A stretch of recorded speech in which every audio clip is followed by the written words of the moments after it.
मैं पहला बताया था क्वेश्चन क्या था कि ये था कि ए एक टंकी को भरता है 6 घंटे में और बी भरता है 8 घंटे में।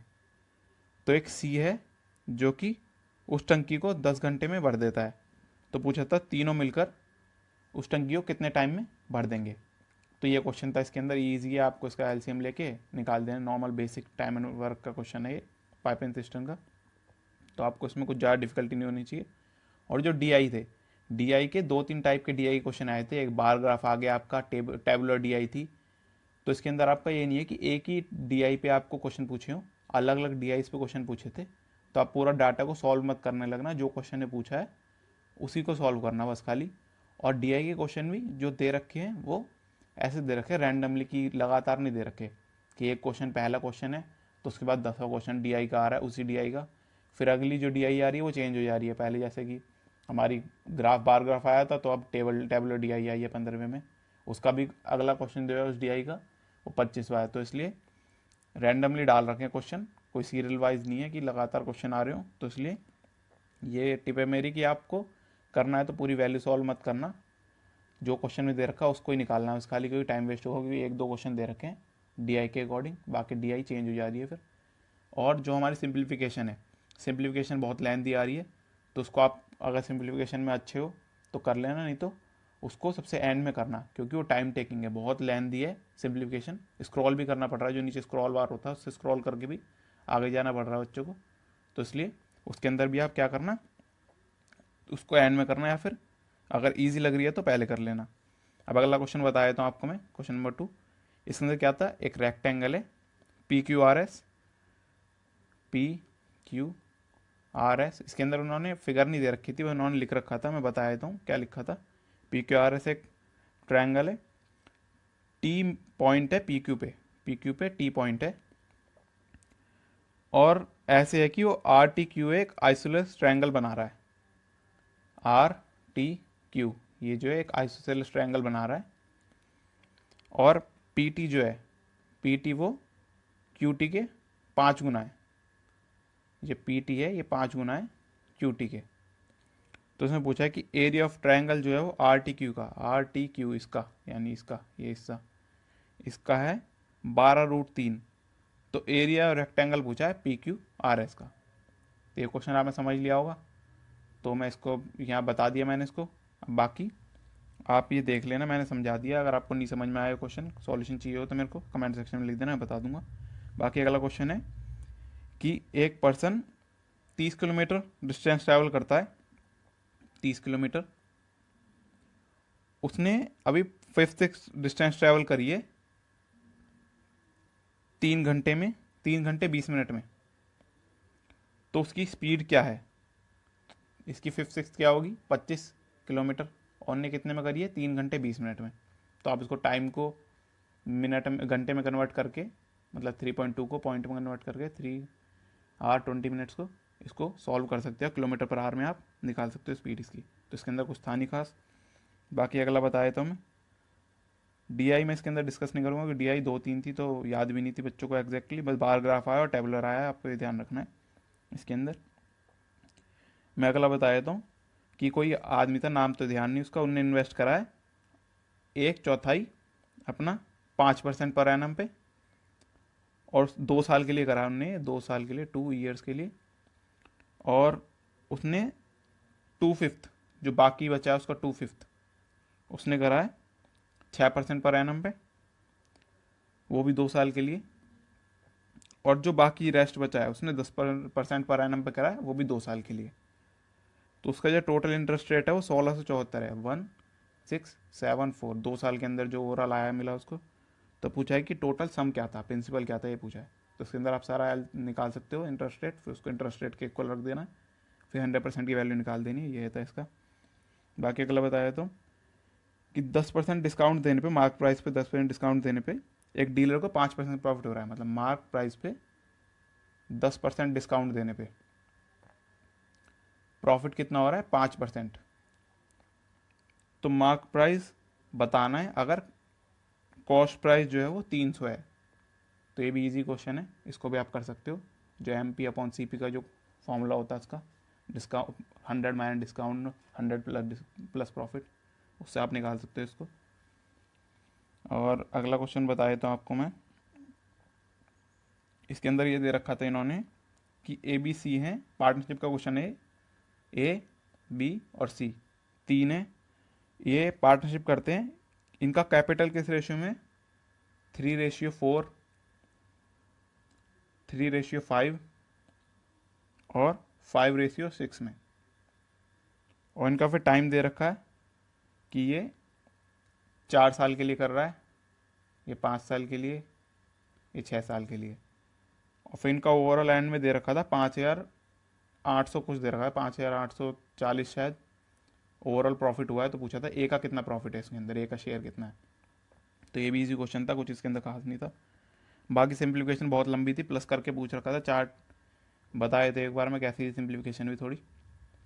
सिंप्लीफिकेशन में क्या था, आपके ऐसे ब्रैकेट था, उसके अंदर आपके प्लस माइनस करके यहाँ पे सिंप्लीफिकेशन चल रही, 4 डिजिट थी, ऐसे प्लस माइनस, फिर डिवाइड का साइन था आपका, फिर नीचे भी आपका क्या था, प्लस माइनस और मल्टीप्लाई था यहाँ पे, या 20 था शायद, यहाँ पे कुछ मल्टीप्लाई थे, यहाँ भी 4 साइन थे।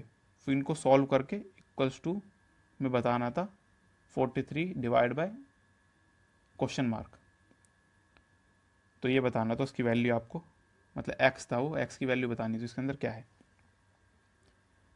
अब अगला बता देता हूँ आपको मैं। एक क्वेश्चन था इसके अंदर आपका, उसमें पूछा था लार्जेस्ट 6 डिजिट बतानी है आपको, जो कि 12, 15, 20, 24 और 30।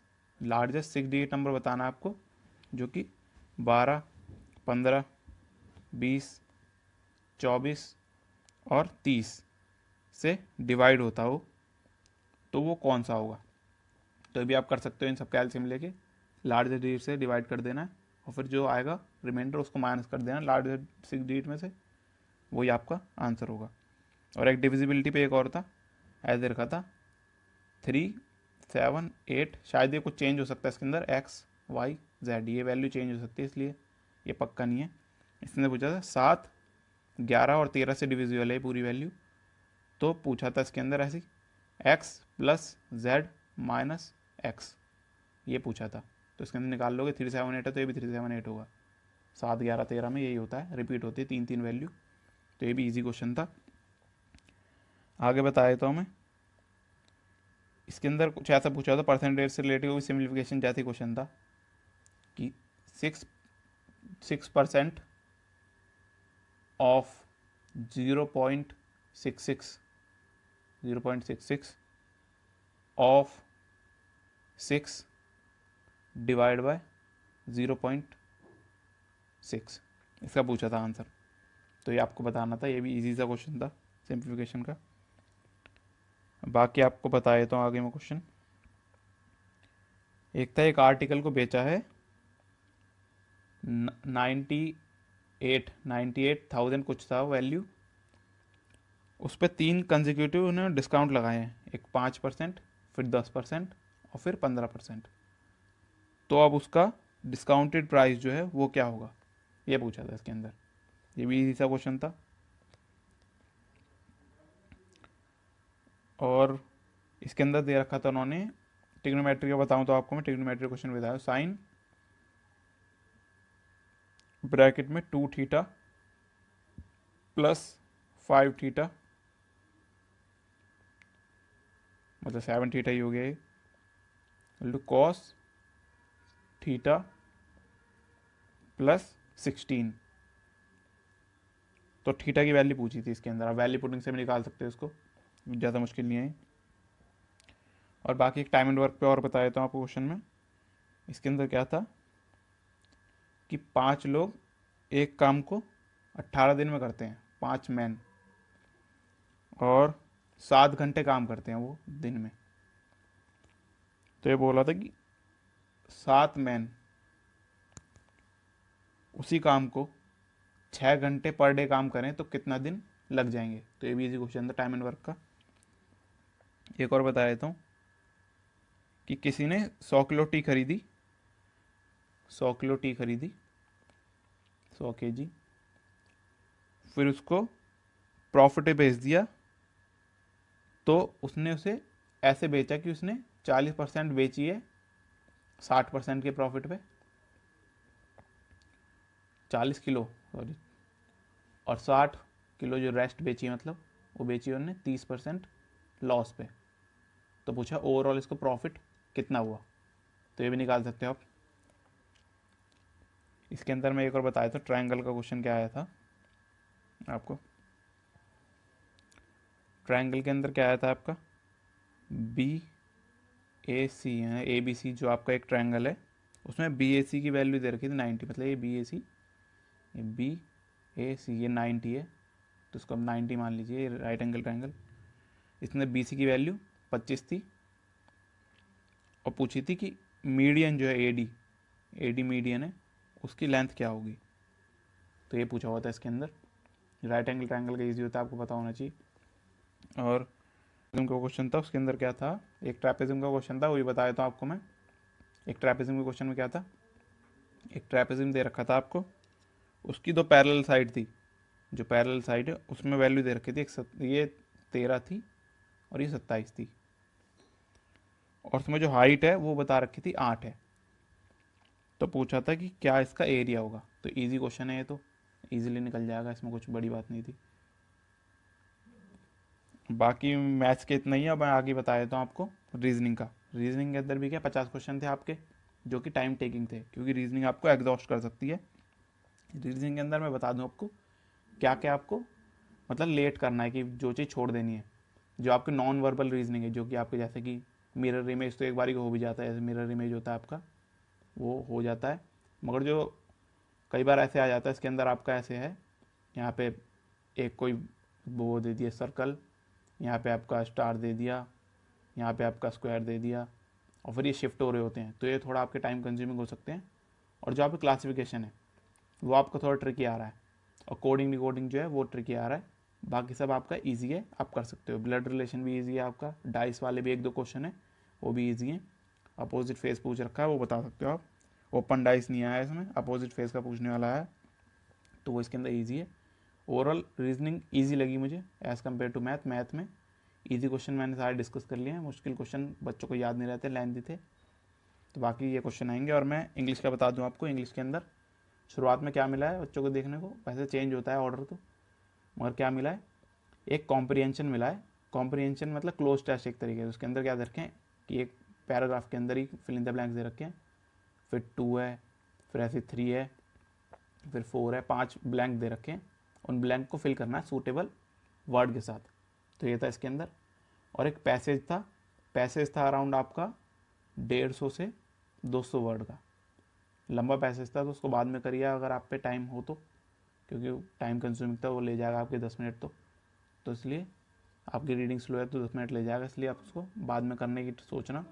उसके 5 क्वेश्चन थे, तो 5 क्वेश्चन आप बाद में भी कर सकते हो, तो उसको स्किप कर सकते हो। बाकी एंटोनिम सिनोनिम्स प्रीवियस ईयर के भी रिपीट हुए थे, और बाकी चीज़ें जो थी, एरर डिटेक्शन था आपका, इजी लेवल था, कोई नया कॉन्सेप्ट नहीं आया किसी कुछ भी इंग्लिश में, तो बताने की ज़रूरत नहीं है मेरे को, प्रीवियस ईयर बेस्ड था पूरा।